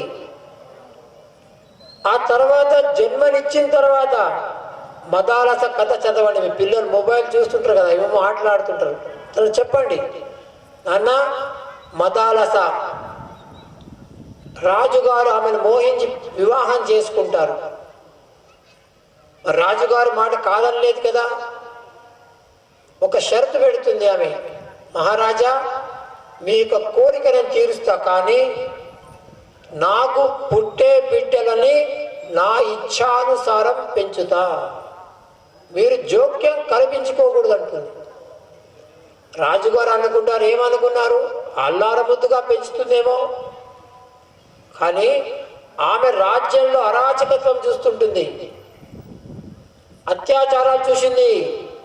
అనుకుంటున్నది, సంకల్పం చేసింది కదా, నా రక్తం పంచుకొని పుట్టే బిడ్డలని వీటిల్ని దూరం చేసేట్టుగా తయారు చేస్తానని సంకల్పించుకుంటుంది. గర్భంలో ఉన్నప్పటి నుంచి ఏమి బోధ చేస్తుంది, నువ్వు జన్మించేది నీకోసం కాదు, ఈ సమాజంలో అనేకమైన సమస్యలు ఉన్నాయి, వాటిని దూరం చేయడం కోసమే. అట్లా పాలు తాపేటప్పుడు, ఉయ్యాల ఊచేటప్పుడు, తినిపించేటప్పుడు, స్నానం చేసేటప్పుడు ఎంత ఇదే బోధ చేసింది. అట్లా 6 మంది కుమారులు సమాజం యొక్క సేవకు వెళ్ళిపోతారు. రాజుగారికి భయం వేస్తుంది. ఇంకా మాట ఇచ్చాడు జోక్యం చేసుకోనని. మెల్లగా ఒక రోజు వచ్చి, మహారాణి మన వయసు పైబడుతున్నది, మనకి యువరాజు ఎట్లా అన్నప్పుడు అభయం ఇస్తుంది. మహారాజా మీరు చింత చేయకండి, నా గర్భంలో ఉన్న బిడ్డకి యువరాజుగా చేస్తానని చెప్పి రాజధర్మాలు బోధ చేస్తుంది. చూశారా, ఇటువంటివి మన పిల్లలకి చెప్పినట్లయితే వాళ్ళు కూడా అనిపిస్తుంది నేను కూడా ఇలా తయారవ్వాలని. చిన్న చిన్న కథలే, పెద్ద కథలేం కావు, గ్రంథాలేమి కావు, ఇవన్నీ సరళమైన భాషలు అన్ని భాషల్లో వస్తుంది. అట్లా జిజియామాత తండ్రితో అనుకుంటుంది, ఈ గులాముల నుంచి ముక్తి చేయించాలని, చేద్దామని సాధ్యపడదు. చేసుకున్న భర్తతో అనుకుంటుంది ఆయనతో చేపిద్దామని, ఆయనతో కూడా కాదు. అప్పుడు చివరికి సంకల్పించుకుంటుంది, నా రక్తం పంచుకునే బిడ్డతోటి చేయిస్తానని. గర్భం దాచినప్పటి నుంచి రామాయణ మహాభారతం నీతివి క్షాత్రవీర్యము ఇవన్నీ కూడా చదవడం మొదలు పెడుతుంది. అవే నేర్పింది. ఇంత గొప్ప శక్తి ఆ మాతృమూర్తికి ఉంది కాబట్టి మాతృదేవో భవ, తల్లికి మొట్టమొదటి స్థానం భారతదేశంలో ఇచ్చాం. మెకాలే కనిపెట్టాడు, ఈ మాతృమూర్తిని నిర్వీర్యం చేసినట్టయితే ఆ చిన్నారులకి ఎటువంటి సంస్కారము కానీ జ్ఞానం కానీ రాదు అని చెప్పి ఏం మొదలుపెట్టించాడు, మమ్మీ అనే పదముతోటి మొదలుపెట్టించాడు. మమ్మీ అంటే ఏమిటి, శవము. చూడండి గూగుల్ లోపల. అందుకనే ఈరోజు ఏ గృహంలో ఏ ఇంట్లో అయితే మమ్మీ డాడీ ఉంటారో వాళ్ళకి ఎప్పుడు సమస్యలు ఎన్ని ఉన్నా సరే ఏమంటున్నారు, బాలవాక్కు బ్రహ్మవాక్కు. ఉదయం లేచినప్పటి నుంచి పడుకునేంత వరకు కూడా ఏమంటున్నాడు, చచ్చిందానివి చచ్చిందానివి, ఇదే పాట కదా. ఇట్లా మొట్టమొదట మన యొక్క మాతృమూర్తిని నాశనం చేశాడు మికాలి. రెండో మాత గోమాత. గోమాత 33 కోటి దేవతలకి నిలయం. ఒక గోమాత కనుక గృహంలో ఉంటే 8 లక్ష్ములు ఖచ్చితంగా మీ గృహంలో ఉంటారు. భారతదేశం స్వతంత్రం వచ్చినప్పుడు మన సంఖ్య 33 కోట్లు, గోమాతల సంఖ్య 65 కోట్లు. ఇప్పుడు మన సంఖ్య 140 కోట్లకు పెరిగింది, గోమాతల సంఖ్య 25 కోట్లకు వచ్చింది. అప్పుడు ప్రతి ఒక్క మానవుడికి 2 గోమాతలు ఉండేవి, ఇప్పుడు ఎన్నైనా ఆలోచించే. గోమాత ద్వారా కేవలం పాలు కాదండి, అష్టైశ్వర్యులే కాకుండా ఈ యొక్క ప్రపంచానికి అన్నపూర్ణగా ఏదైతే మన దేశాన్ని కొనియాడారో ఆ అన్నపూర్ణ యొక్క మూలము రైతు. గోమాత మాధ్యమంగా రైతు వికాసం, గ్రామ వికాసం, దేశ వికాసం ఉండింది ఒకప్పుడు. ఎప్పుడైతే గోమాతని కషాయకాలాలకు పంపించాడో దేంతో ఇందాక చెప్పారే స్వార్థము, ఆ స్వార్థం ద్వారా మీ యొక్క గోమాత 2 లీటర్లు పాలు ఇస్తుందేమో, ఎక్కువ 4 లీటర్లు ఇస్తుందేమో, కానీ మా పశువులు తీసుకోపోండి 20 లీటర్లు 30 లీటర్లు అని చెప్పి మనకు పశువుని అంటగట్టాడు. దాని పేరు పిగ్. అంటే ఏమిటి? కౌ పిగ్ అంటారు దాన్ని. అక్కడ పందికి పాలు ఎక్కువ, పిల్లలు ఎక్కువ, అది అంతే. జెర్సీ పాలు కనుక తాగినట్టయితే గుర్తుపెట్టుకోండి, అమెరికా రీసెర్చ్, నాది కాదు ఇది, 20% శరీరం లోపల క్యాన్సర్ సెల్స్ డెవలప్ అవుతాయని చెప్పి వాడు చెప్పినటువంటిది. అందుకనే పుట్టిన బిడ్డల నుంచి చనిపోయే ముసలాల వరకు క్యాన్సర్ ఎందుకు వస్తున్నది? అట్లా గోమాత కేవలము పాల కోసం కాదు. గోమాత యొక్క ఉపయోగాలు ఎన్ని ఉన్నాయంటే ఔషధాల్లో నంబర్ 1. కావాలంటే ఆస్కర్ ఫెర్నాండెస్ పార్లమెంట్ స్పీచ్ వినండి, చెప్తాడు. క్రిస్టియన్, ఉడిపి నుంచి ఎలక్ట్ అయినటువంటి పార్లమెంట్ ఎంపీ, ఆయన క్యాన్సర్తో బాధపడుతున్నప్పుడు అనేక రకాల చికిత్సలు తీసుకున్నాడు, బాగు కాలేదు. ఒక ఆశ్రమానికి వెళ్ళాడు, అక్కడ గోసేవ చేశాడు. గోమూత్రం తాగాను, నాకు క్యాన్సర్ మొత్తం పోయింది అని చెప్పి పార్లమెంట్లో చెప్పాడు, బయట కాదండి. ఆయన తర్వాత ఏమన్నాడు? నాకు కొత్త జీవితం వచ్చింది కాబట్టి ఇది ఆశ్రమాన్ని జీవితాన్నే త్యాగం చేస్తాను. ఇంకా ఆయన పార్లమెంట్కి రాకముందు ఒక రైతు, పార్లమెంట్ ఎలక్ట్ అయిన తర్వాత ఆయనకు మోకాళ్ళ నొప్పులు మొదలైనాయంట. అంటే ఎందుకు మొదలైనాయి? రైతాంగాన్ని వదిలిపెట్టాడు కాబట్టి. డాక్టర్ దగ్గరికి పోతే మీ యొక్క మోకాళ్ళని మార్చుకోవాలని చెప్పారంట. ఆయన అన్నాడంట కదా, నా మోకాళ్ళు మార్చుకోవడం అతను కాదు, ఇంకేదైనా చెప్పండి చేస్తానన్నాడు. మీరు మీ యొక్క మోకాళ్ళ యొక్క కండరాలని బలపరచుకోండి అని చెప్పాడంట డాక్టర్ గారు. అప్పుడు ఆయన యోగా మొదలు పెట్టాడు అని ఆయన చెప్తున్నాడు. యోగాను చేశాను, ఆసనాలు చేశాను, ప్రాణాయామం చేశాను, ముఖ్యంగా వజ్రాసనం చేశాను నేను. దాంతో ఈరోజు నేను మెట్లు ఎక్కడం కష్టంగా ఉన్నదాన్ని ఈరోజు కుస్తీకి నేను తయారున్నానని చెప్పాడు పార్లమెంట్. ఇట్లా గోమాత యొక్క మూత్రము, పేడ అద్భుతమైన ఔషధాలు. ఎవరికైనా సరే చర్మ వ్యాధులు ఉన్నప్పుడు గోమాత యొక్క పేడ, మా గోమాత అంటే మన యొక్క గోమాత భూపురం ఉన్నదండి, వాటి పేడ తీసుకోండి, 41 రోజులు పెట్టండి. సోరియాసిస్ అనే భయంకరమైనటువంటి చర్మ రోగము దురద పెడుతుంది, దాన్ని తగ్గించుకోవాలని ఇటుక పెట్టి రాసినా రక్తం వస్తుంది కానీ దురద తగ్గదు. అటువంటి భయంకరమైన రోగము, అటువంటిది కూడా పోతుంది గ్యారెంటీ. గోమూత్రము ఎటువంటి ఇన్ఫెక్షన్ ఉన్న బాడీ లోపల, శరీరం లోపల, అది కిడ్నీ కావచ్చు, లివర్ కావచ్చు, మూత్రపిండం కావచ్చు, గర్భాశయం కావచ్చు, రోజు కనుక ఇంత మూత్రం తాగితే ఎప్పుడు సూర్యుడు రాకముందు కూర్చొని ఉంటుంది గోమాత. గోమాతను లేపండి, పోస్తుంది, తాగండి. 40 రోజుల్లో పోకపోతే అడగండి. ఇన్ని ఉన్నటువంటి గోమాతని కసాకాన్ని పంపించాడు, ఎక్కాలి. 3వ మాత గాయత్రి మాత. దేవాలయాలు, దేవాలయ మాధ్యమంగా విద్యాలయము, వైద్యాలయము, అనాథాలయము, న్యాయాలయము, గ్రంథాలయము, సంస్కార ఇన్ని జరిగేవి. కేవలం దేవాలయం అంటే ఏటీఎం సెంటర్ కాదు. ఇప్పుడు అనుకుంటున్నాం మనం ఏటీఎం సెంటర్లో కోరికలు తీర్చే కేంద్రంగా మార్చుకున్నాం. ఆ భగవంతుడికి కనుక మనం ఏమైనా మన కోరికలు తీరిన తర్వాత ఆయన మర్చిపోతాం. ఆయనకి ఏమైనా సమస్య వస్తే మనం పట్టించుకోం, అట్లా తయారయ్యాం. వ్యాపార కేంద్రం కాదు, గుర్తుపెట్టుకోండి. దేవాలయం అంటే శారీరక, మానసిక, ఆధ్యాత్మిక మానవుడిగా జన్మించి ఎట్లా మనిషిలాగా బ్రతకాలి, దైవత్వాన్ని ఎట్లా సాధన చేయాలి, అవన్నీ కూడా మనకు దేవాలయం ద్వారా లభిస్తాయి. మనకు దేవాలయం యొక్క శక్తి అర్థం కాలేదు. ఇప్పుడు యుద్ధాలు జరుగుతున్నది అక్కడ సౌదీ అరేబియా. ఏ దేశానికి మనం వెళ్ళినా మనం స్కాన్ చేస్తారు, మన బ్యాగులు స్కాన్ చేస్తారు, తీసి చూస్తారు. ఎందుకంటే కొన్ని పదార్థాలు ఆ దేశంలో మనము తీసుకొని పోలేము. అటువంటి దేశంలో ఒకప్పుడు మనం చెక్ చేసినప్పుడు దేవుడు ఫోటో దొరికితే చాలు జైల్లో పెట్టే దేశం అది. వాళ్ళకి ఈరోజు అర్థమైంది దేవాలయం యొక్క శక్తి. వాళ్ళు ఏకంగా 26 ఎకరాల్లో అద్భుతంగా దేవాలయం నిర్మాణం చేసుకున్నారంటే ఎవరికి అర్థమైంది దేవాలయం యొక్క శక్తి? ఒక్కసారి ఆలోచన చేయండి. వాళ్ళకి ఏం తక్కువ? వాళ్ళకి అన్ని భోగాలు ఉన్నాయి. అక్కడ డబ్బులతో ఏమి కావాలని చేసుకోగలుగుతున్నారు. సముద్రంలో వాళ్ళ ఇసుకను నింపి అక్కడ ద్వీపాలు తయారు చేస్తున్నారు, భవనాలు కడుతున్నారు. మనిషికి కావాల్సినటువంటిది శాంతి, నెమ్మది.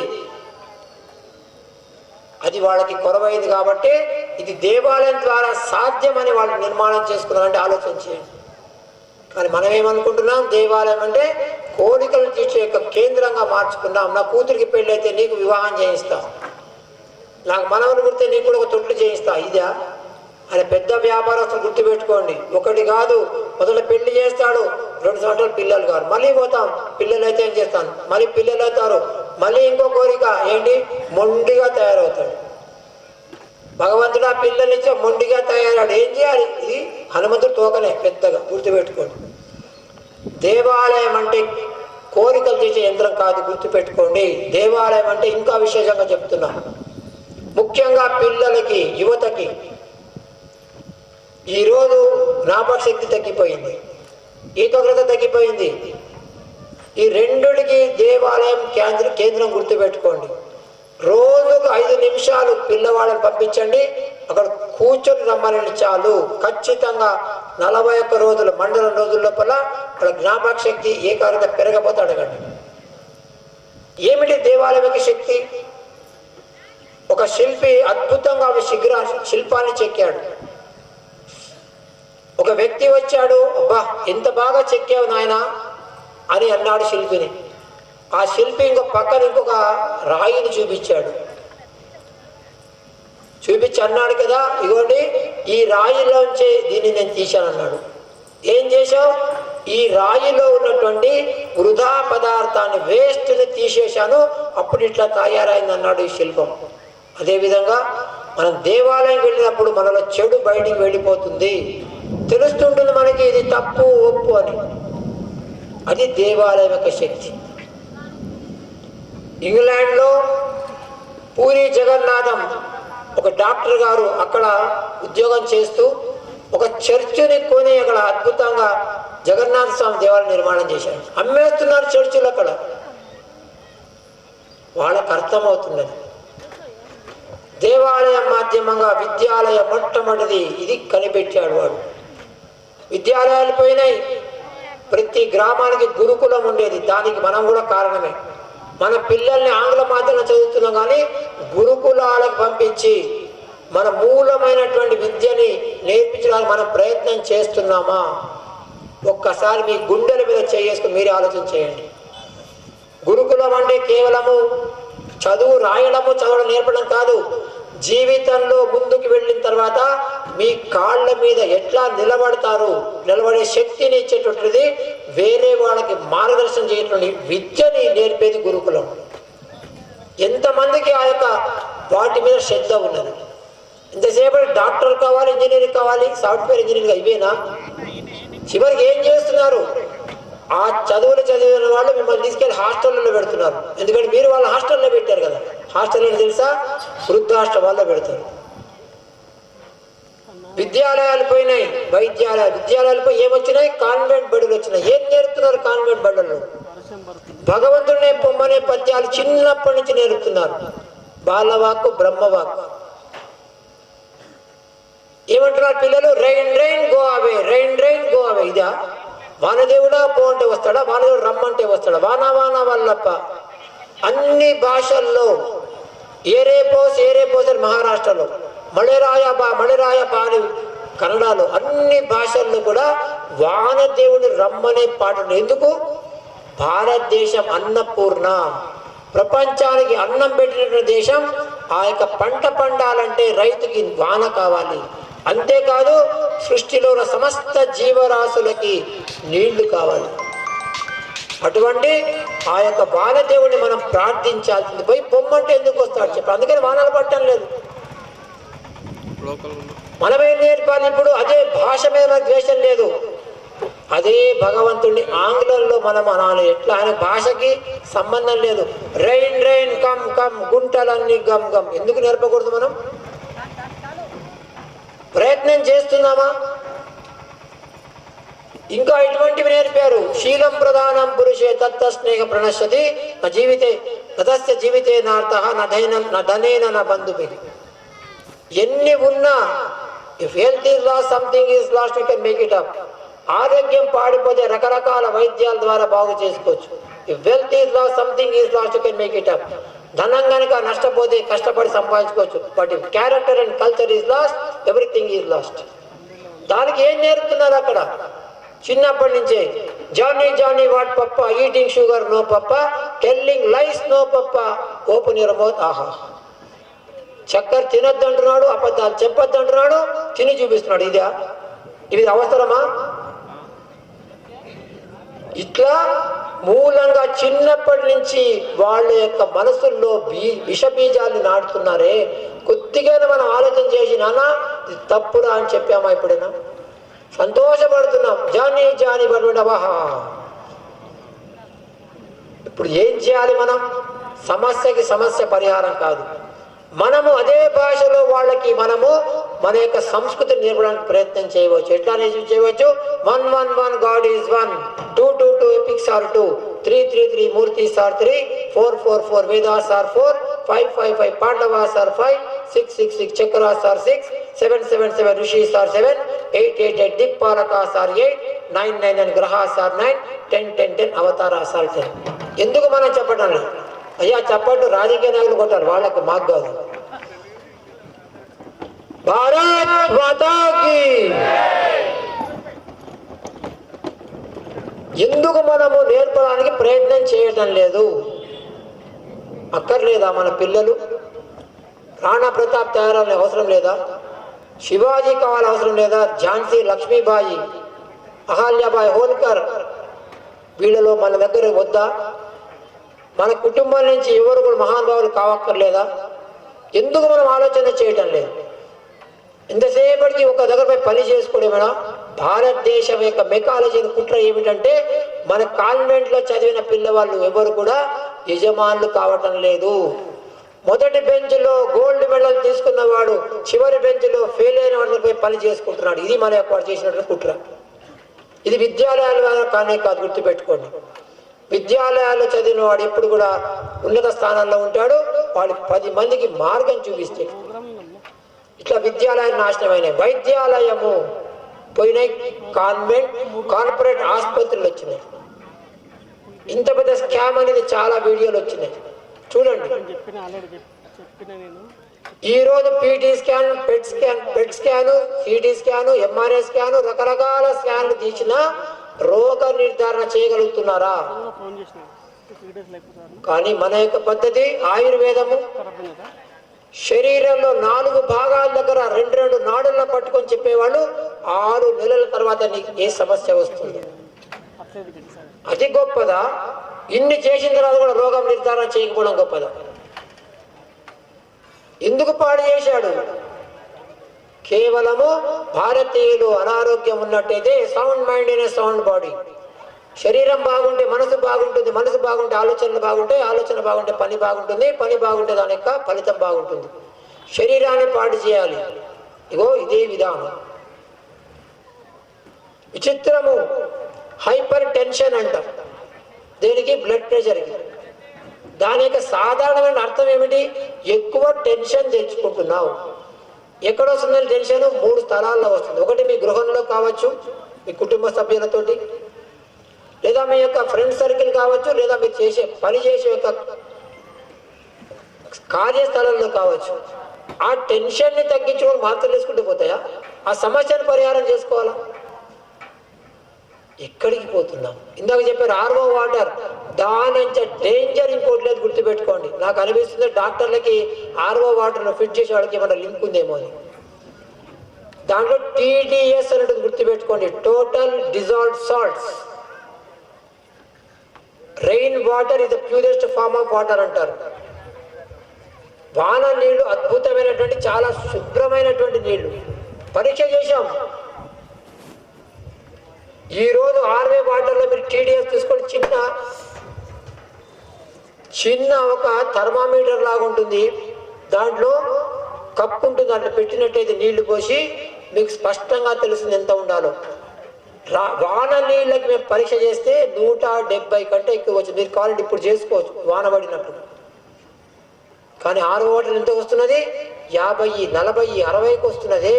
దాంట్లో సాల్ట్స్ అంటే లవణాలన్నీ తీసేస్తే మోకాళ్ళ నొప్పులు రాకుండా ఇంకేమవుతా చెప్పండి. ఇందాక చెప్పారు ప్లాస్టిక్ యూజ్ అని, టిష్యూ పేపర్ వాడకండి. మీరు చేయగలగడానికి ఎంత నీళ్ళు పడుతుంది? ఒక గ్లాస్ నీళ్ళతో చేయగలుగుకోవచ్చు, కానీ టిష్యూ పేపర్ తయారు చేయడానికి 3 గ్లాసుల నీళ్లు ఖర్చు అవుతుందంట. పేపర్ గ్లాసులు అంతే, దానివల్ల క్యాన్సర్.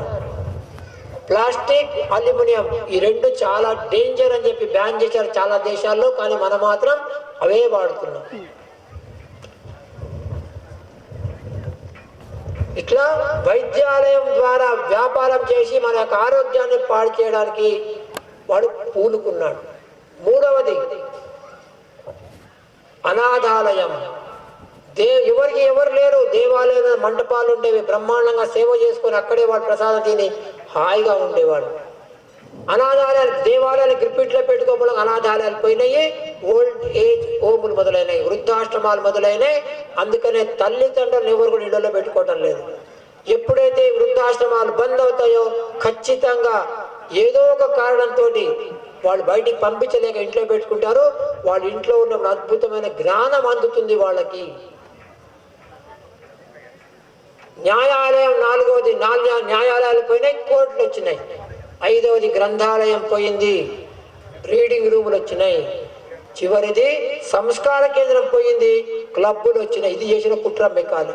అందుకని ఇప్పటికైనా ఈ 3 మాతల్ని, భారత్ మాత తల్లిని శక్తివంతం చేయాలి, గోమాత శక్తివంతం చేయాలి, 3 గాయత్రి మాత దేవాలయాన్ని శక్తివంతం చేస్తేనే మన యొక్క ధర్మం తిరిగి ఏదైతే మనం అనుకుంటున్నట్టు విశ్వగురు, బంగారు పిచ్చుక, రత్నగర్భ, అన్నపూర్ణమే ఆ స్థితికి వెళ్తుంది.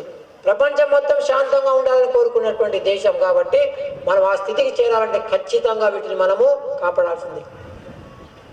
ఇది మనం ఎప్పుడు చేస్తామో తప్పకుండా మన యొక్క జీవితం ముందుకు పోతుంది. కొత్త కొత్త పండుగలు వచ్చినాయి, ఎవరి కోసం చేసుకుంటున్నాం? ఏమేం పండుగలు అండి? జనవరి 1 ఏం పండుగ? ఆ రోజు ఎన్ని ముగ్గులు వేస్తారంటే ఆడపిల్లలు వేస్తూనే ఉంటారు. ఉగాది మాత్రం వేయరు. ఏం పండగ? ఏ పండగ అయినా సరే మానవుడిగా జన్మించి ఎట్లా మనిషిలాగా బతకాలి మార్గం చూపించిన పండగలు మనవి. ఇంకా ఏం పండుగలు వచ్చినాయి? ఆ రోజు ఏం చేస్తారు? ఎంతమంది పోలీసు వాళ్ళు రోడ్ల మీద ఉంటారో ఎప్పుడు ఉండరంటారు. ఎందుకు? తాగి తందలనాటం ఒక పండగన వాళ్ళకి, అది మనకు కాదు. Birthday, Valentine Day, Mother's Day, Father's Day, కొత్తగా వచ్చింది టాయిలెట్ డే అంట. అదేంటి బోర్డులు పెట్టారు? వ్యాలంటైన్ డే అంటే ఏంటి? ప్రేమికులది. ఏమి ప్రేమ అంటే అక్కడ ఆడ మగ అంతే ప్రేమ. మనకి ఎన్ని రకాల ప్రేమలు పొద్దు నుంచి మనం రాత్రిలో చెప్పచ్చు, అన్ని ఒకటేనా? ఇట్లా మన యొక్క సంస్కృతిని నాశనం చేయడానికి పూనుకున్నది మెకాలి. ఇప్పటికైనా మనము తిరిగి మన భారతదేశంలో హిందూగా జన్మలభించిందంటే 83,99,999 జన్మల్లో మంచి చేశాం, పాస్ అయ్యాం. 40 మార్కులు, 50 మార్కులు, 60 మార్కులతో దానికి హిందూగా జన్మ లభించింది. దీని తర్వాత జన్మ దీనికంటే ఉత్తమంగా ఉండాలంటే ఏం చేయాలంటే మన ఋషిములు ఇచ్చినటువంటి ఆచారాలని, సంప్రదాయాల్ని, ఆధ్యాత్మికం అంటే చాలా మంది అనుకుంటారు దేవాలయాలు వెళ్ళడము, పూజలు చేయడము, నోములు నోచుకోవడము, వ్రతాలు పట్టుకోవడము, దీక్షలు తీసుకోవడము, అర్చన చేయడము, అభిషేకం చేయడం, ఇది కేవలము 25% మాత్రమే. 75% ఈ సృష్టిలో ఉన్న సమస్త జీవరాశులకి నేను ఏమి మేలు చేస్తా, అదే ఆధ్యాత్మికత. ఒక వేలు వేరే వాళ్ళకి చూపించే ముందర ఎన్ని వేళ్ళు మన వైపు చూస్తున్నాయి. నేను ఈ సమాజంలో సామాన్య మానవుడికి ఏమి మేలు చేయగలుగుతా అని ఆలోచించిందే ఆధ్యాత్మికత. అట్లా మీరందరూ కూడా మన భారతీయ సంస్కృతి సంప్రదాయాల్ని ఆచారాల్ని ఆచరణ చేస్తూ మీ తర్వాతి వాళ్ళకి ఆదర్శంగా ఉన్నప్పుడే మీ జీవితం ధన్యమవుతుంది. ఆ దిశగా నడుచుకుంటారని ఆశిస్తూ మీ అందరికీ హంపి క్షేత్రాధిపతి విరూపాక్ష స్వామి వారు, అమ్మవారు పంపాదేవి, అమ్మవారు భువనేశ్వరి దేవితో పాటు సమస్త దేవీ దేవతలు మీ అందరికీ ఆయు ఆరోగ్య ఐశ్వర్యాలతో పాటు మంచి జ్ఞానాన్ని ప్రసాదించమని ప్రార్థిస్తున్న వానికి విరామాలను ఇస్తాను. సర్వే జన సుఖినో భవంతు, సమస్త సన్మంగళాని భవంతు. ఓం తత్సత్. భారత్ మాతా की जय, गंगा माता की जय, गो माता की जय, जय नहीं बोलने वालों की. స్వామివారి పాదపద్మములను నమస్కరిస్తూ ఈనాటి కార్యక్రమానికి వందన సమర్పణ అందించవలసిందిగా కటిక భూమేశ్వర్ గారిని ఆహ్వానిస్తున్నాను.